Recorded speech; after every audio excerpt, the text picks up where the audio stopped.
देखो भाई शुरू करते हैं। पिछले शॉर्ट्स में हमने ये सीखा था कि अगर ये एंगल बाइसेक्टर है तो एओ और ओडी का जो अनुपात है वो क्या होगा। देखो मैं बताता हूँ।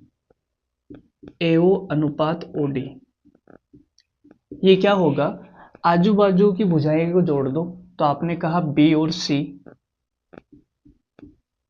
बटा सामने वाली भुजा ए, और ये सवाल में कितना दिया हुआ है 4/3। ठीक है। फिर देखो बीओ और ओई, बीओ और ओई इनका अनुपात कितना आएगा। तो आप बोलोगे सर आजू बाजू की भुजाएं जोड़ दो ए और सी, और सामने वाली भुजा बट्टे में आ जाएगी। कितना दिया हुआ भाई 3/2। अब हमें निकालना क्या है सीओ बट्टा ओ एफ, सीओ। ठीक है, सीओ तो आजू बाजू की भुजाएं जोड़ दो।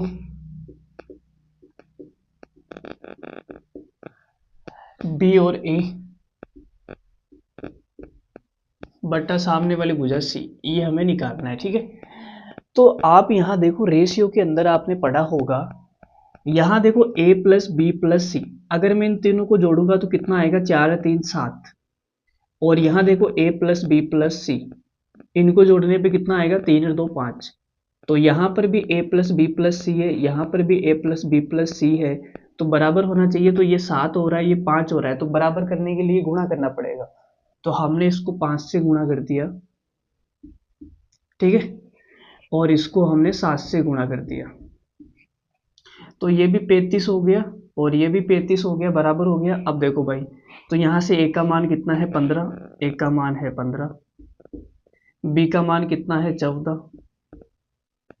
ठीक है, तो c का मान कितना हो गया, c का मान 35 में से घटा देंगे 15 और 14 कितना हो गया 29, 35 में से 29 घटाएंगे 6 आ जाएगा।